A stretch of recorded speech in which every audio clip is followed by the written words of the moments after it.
Mas, gente, então, eu comecei a falar aqui sobre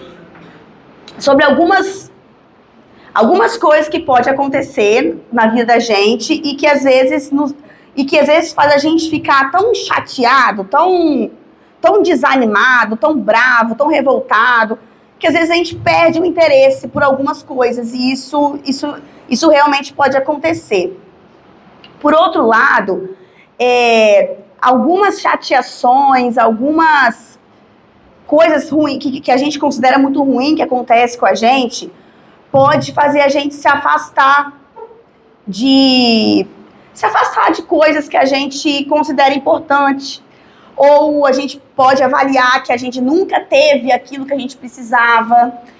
E às vezes esses buracos, que às vezes são buracos emocionais, às vezes são buracos financeiros, às vezes são buracos sociais, às vezes isso faz com que a gente entenda que a vida é realmente muito difícil e que a gente queira se anestesiar.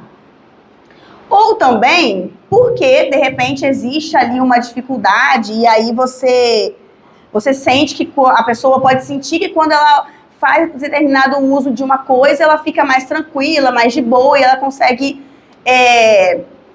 fazer o que ela precisa fazer com mais facilidade quando ela tá usando alguma coisa, por exemplo, uma substância química. A grande questão é que a gente passa muito tempo da nossa vida, até mais ou menos, até um pouco mais do que os 18 anos, lutando muito para poder ter as nossas escolhas. Para sair na hora que a gente quer, para voltar na hora que a gente quer, para usar o que a gente quer, para comer o que a gente quer. A gente tem muita vontade disso, né? De exercer o nosso direito de escolha. E que bom que a gente tem essa vontade, porque isso nos prepara para a vida adulta. Só que às vezes a gente chega na vida adulta e por conta desses buraquinhos, a gente não consegue permanecer com escolhas que deixam a gente livre. Por exemplo, embora a sensação imediata da substância química pode ser uma coisa boa, a longo prazo, ela tira muito de nós essa liberdade de escolha que a gente lutou tanto para conseguir. E assim, se não fosse uma coisa que em algum momento dá uma sensação boa, sequer esse projeto existiria, né, gente? Só existe um trabalho de prevenção porque existe um efeito físico, químico, que muda a consciência. E às vezes é justamente essa busca que faz com que se alimente o uso de uma substância, mas que a longo prazo o prejuízo vem. Para uns vem num tempo mais rápido, para outros vem num tempo mais comprido, porque o organismo vai responder diferente. A questão é que esse prejuízo vai chegar. E aí, como é um projeto de prevenção, eu acho muito legal a gente chamar a atenção para justamente essas coisas que a gente precisa na nossa vida, mas que às vezes a gente não tem nem consciência que a gente precisa, ou que a gente nem se dá o direito de ver que aquilo ali realmente faz falta. Por exemplo, algumas vezes a gente pode ouvir falar assim: nossa, mas você tem tudo. Você tem uma família que gosta de você, você tem casa e tudo mais. Por que você está bravo desse jeito? Ou por que você está triste desse jeito? Ou por que você está revoltado desse jeito? Só que as necessidades que vêm de dentro para fora, nem sempre vai ser igual para todo mundo. E nem sempre essa necessidade que vem de dentro para fora vai estar claro. E às vezes, mesmo a gente tendo aquilo que aparentemente é tudo, dentro da gente ainda faz muita falta uma porção de coisas.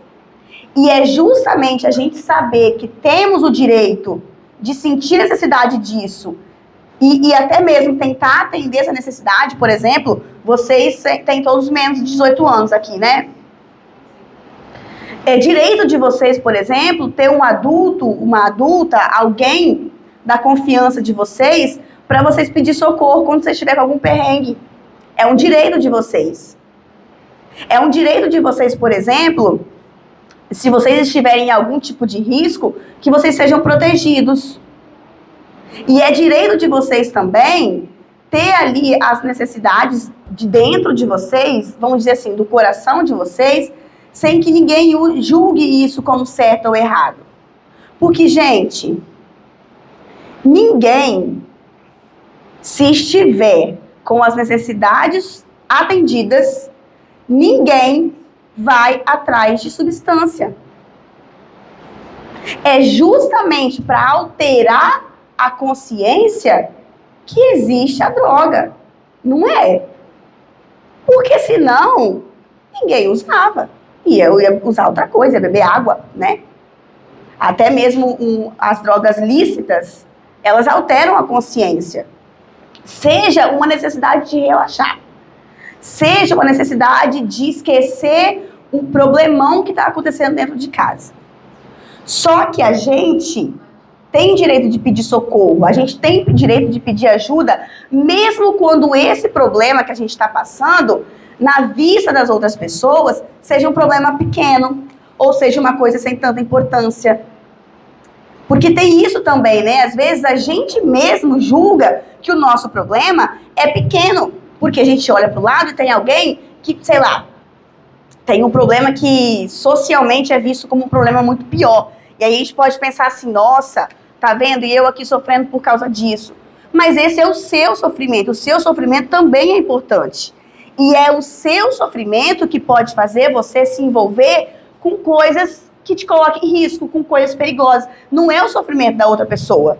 Então, por isso que no menor sinal de que você tá vendo que você não tá legal, ou que você tá vendo que você tá correndo risco de se envolver com uma coisa que não vai ser boa pro seu corpo, peça ajuda. Esse é o direito, pedir ajuda. E se aquela ajuda não valeu, se a pessoa não te deu atenção, você tem direito de pedir de novo, e de novo, e de novo. A gente só não pode desistir da gente. Agora, a gente pode pedir ajuda. E sendo vocês pessoas menores de 18 anos, isso é inclusive um direito de vocês e um dever de todo mundo que é adulto. Cuidar, sabe? Ajudar nesse cuidado. Faz sentido para vocês isso? Ninguém, gente, que tá com uma sensação de, sei lá, uma sensação de, entre aspas, completude, embora isso não seja muito possível, né? Mas ninguém que seja o mais próximo possível disso vai se envolver com uma treta tão grande assim, que a gente sabe que é treta. Desde o início da escola, a gente ouve falar. É claro que lá, quando a gente é pequenininho, é teatro, né? É musiquinha, enfim. Mas desde sempre a gente é educado em relação a isso. Só que a questão desse envolvimento tem muito a ver também com a saúde mental. Tem muito a ver também com estados, às vezes, de ansiedade, que nunca foram olhados, que às vezes são tratados como frescura. Ou então, até mesmo estados relacionados ao humor, estados depressivos. Tudo isso pode levar a um envolvimento com coisas que no fim das contas, a gente sabe que são prejudiciais mesmo, né? E aí, pensando nisso, do mesmo jeito que a gente tem um corpo que vai funcionar diferente, uns sentem fome 9 da manhã, outros sentem fome meio-dia, uns gostam de quando tem, sei lá, quando tem carne moída e polenta na escola, adora, mas quando tem outra coisa não gosta e vice-versa. Do mesmo jeito que o nosso corpo físico, ele parece muito com o corpo do colega, porque tem 2 olhos, um nariz, uma boca, pé, mão. Embora seja parecido, funciona muito diferente também. Do mesmo jeito é a nossa mente. Embora a gente seja muito parecido em algumas situações, o lugar que a gente nasce, a casa que a gente mora, as pessoas que cuidam da gente, os lugares que a gente costuma passar o dia, aquilo que a gente costuma ver, aquilo que a gente costuma ouvir, aquilo que a gente faz quando está com tempo livre. Tudo isso vai fazendo a gente ser diferente um do outro.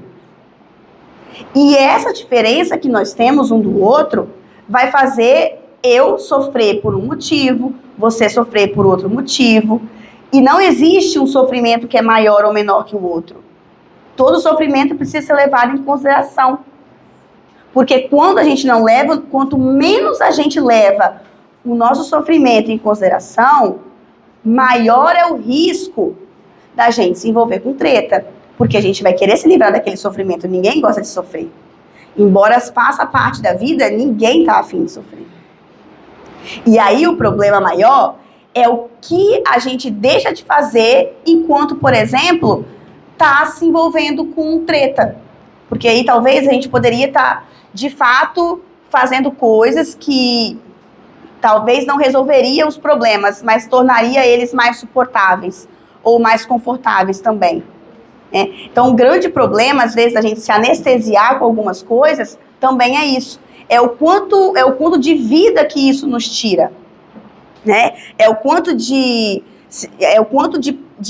chances de experimentar coisas legais que isso também nos tira. Porque a gente não consegue estar em dois lugares ao mesmo tempo, a gente não consegue estar... A cabeça não consegue estar envolvida com duas coisas ao mesmo tempo, né?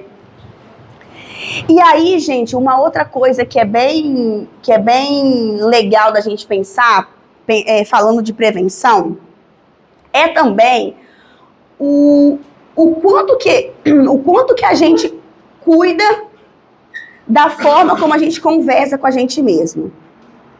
Porque às vezes a gente ouve assim, olha, mas você tem que tratar o seu amigo do jeito como você se trata. Mas às vezes a gente se trata tão mal, que se a gente fosse tratar nosso amigo do jeito que a gente se trata, nossa senhora, ninguém ia querer ser nosso amigo. Porque às vezes uma caneta da gente cai no chão e a primeira coisa que a cabeça pensa é: como que eu posso ser tão idiota? De novo essa caneta caiu no chão, olha como que eu sou espalhafatosa, olha como que eu sou desastrada. E isso, gente, repetidas vezes,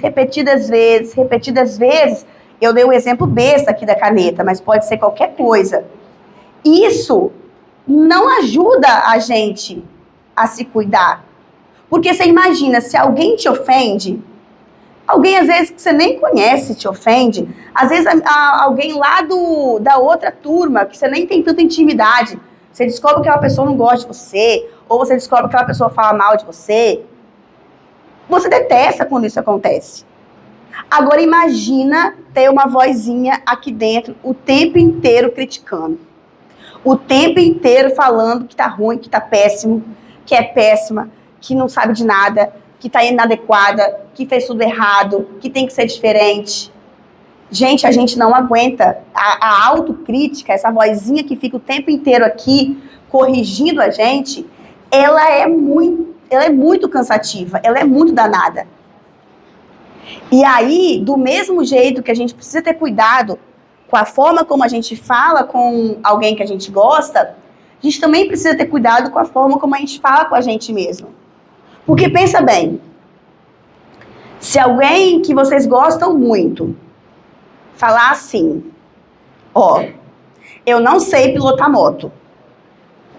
Pensa aí numa pessoa que vocês gostam muito. Eu não sei pilotar moto. Mas eu vou subir nessa moto aqui e vou tentar rampar esse morro para ver o que acontece quando eu cair do outro lado.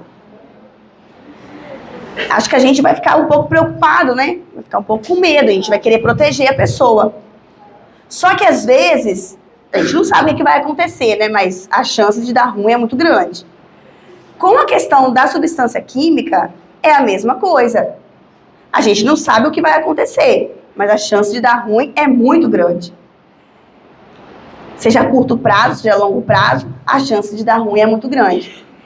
Só que com a gente não age com a mesma proteção que nós agiríamos com um amigo, com uma amiga, com um parceiro, com uma parceira. Porque às vezes a gente não aprende que é o mesmo cuidado que a gente tem com uma outra pessoa, a gente precisa ter com a gente também. E às vezes, muito antes. Muito antes. Então, tem vezes, por exemplo, né, que a pessoa pode não estar muito afim de fazer o que ela tem que fazer. Ai, que saco, não tô afim de ir pra escola, tô cansada, fui dormir tarde, fiquei mexendo no telefone até tarde, ou então eu briguei com alguém que eu gosto, ou alguém que eu gosto não me responde mais, estou muito chateada com isso. E aí, o que faz, às vezes, a gente conseguir levantar no outro dia para vir para a escola é simplesmente o fato de ninguém deixar a gente dormir. Que vai ter alguém dentro de casa que vai levantar, vai arrancar a gente da cama e vai mandar vir para a escola. Só que, às vezes, com o tempo, se a gente educa essa vozinha que está aqui dentro, criticando a gente o tempo inteiro, se a gente consegue educar essa vozinha falando assim, pera lá, eu não falo assim com ninguém, eu não falo assim com meus amigos, eu não falo assim com meus parceiros, tô falando assim comigo por quê?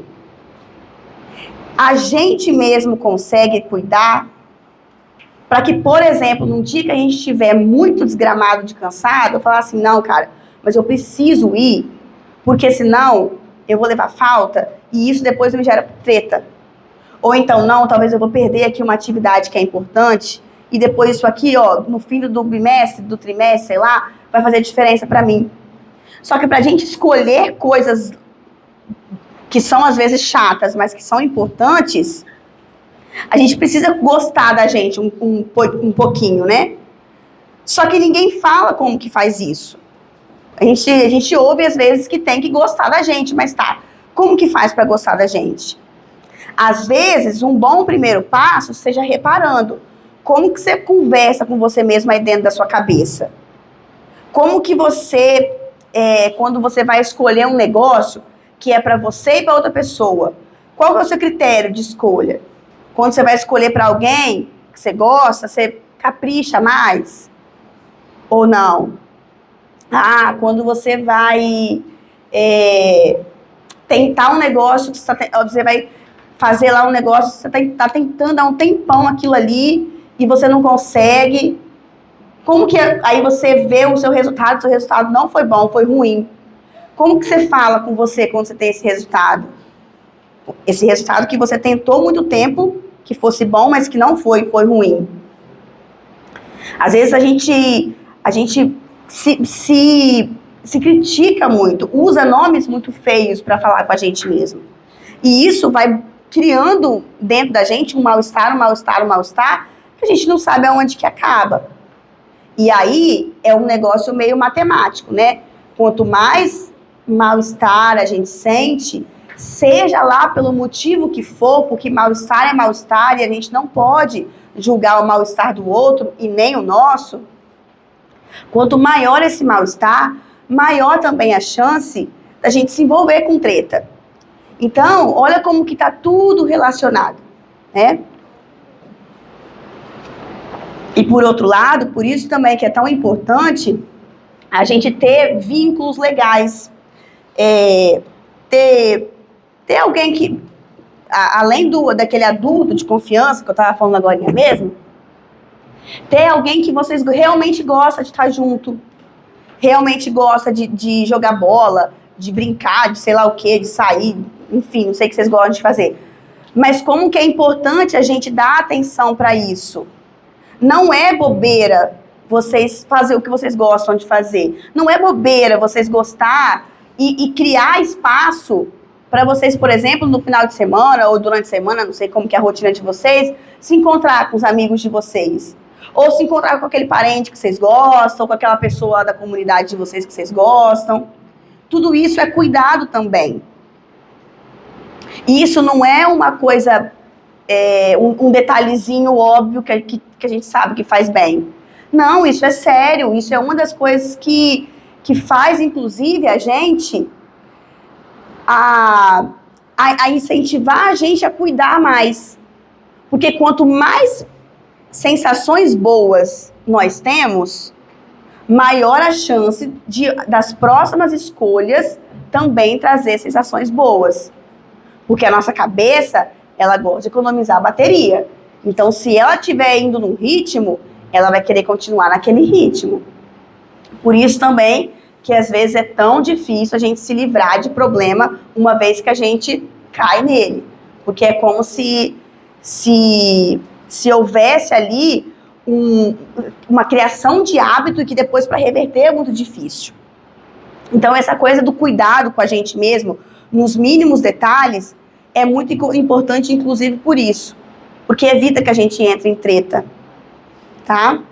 E às vezes essa mesma vozinha que critica demais a gente, ela conta algumas histórias que são meio ruins, assim, né? Histórias sobre o futuro, de que não vai dar certo, de que vai ser ruim, de que vai ser uma daneira. Histórias sobre o passado, sobre o quanto que você foi culpado por uma certa coisa, uma certa situação. E aí, não necessariamente, a gente tem que mudar essas histórias. Porque, às vezes, a gente foi criando isso na nossa cabeça até pelas coisas que a gente ouvia. Então, a questão aqui não é esquecer dessas histórias ou ignorar elas, porque elas estão dentro da gente, a gente não ignora uma dor de barriga que incomoda pra caramba, a gente também não vai ignorar uma história que traz dor, ou uma história que preocupa, mas é a gente conseguir, a partir do lugar que você está agora, pensar, opa, mas isso aqui é uma história que a minha cabeça está me contando, é um pensamento, a mente da gente, o cérebro da gente pensa mesmo. Agora, uma coisa é uma história que a nossa cabeça conta. Outra coisa é o que a gente faz. Às vezes, a nossa cabeça tá bem assim. Por exemplo, faz conta que você estava fazendo uma prova, né? Aí a prova tá difícil pra caramba, começa a pensar que você não vai dar conta daquilo, que você vai ficar reprovado, ou vai ficar reprovado de novo, pra quem já tá repetindo de ano. Se a gente engrena, se a gente pega carona nessa história, pronto, acabou a prova, a gente não vai conseguir fazer a prova, não é? Ou então, você foi chamado para um churrasco, para um aniversário, ou para sair com alguém da sua família. Aí você começa a pensar, caramba, mas eu só dou amolação, essa pessoa me chamou só por educação, acho que vai ser chato e tal. Se a gente não consegue falar assim, opa, a minha cabeça está me contando essa história, mas eu acho que eu posso fazer uma escolha diferente, a gente segue sempre repetindo as coisas. Então, às vezes, é importante a gente ver essas coisas que passam na nossa cabeça, meio que de longe, assim, pera lá. É isso que a minha cabeça está me contando, mas o que eu quero fazer agora é o quê? Eu sei que eu já deixei de fazer coisas por mim, ou eu sei que eu já deixei de fazer coisas que seriam até meio chatas para mim, mas que era importante. Mas, e agora? O que eu quero fazer agora? Porque a gente não é escravo das coisas que passam na nossa cabeça. Tá? Bem, gente, então, aqui a gente tem umas cartilhas, mas eu acho que vocês já receberam, né, essas cartilhinhas. Quem não recebeu a cartilha? Isso. É a mesma da primeira palestra. Alguém não recebeu? Aí eu vou dar agora. Pode levantar a mão, quem não tiver vai distribuir. Não veio aquele dia, faltou hora.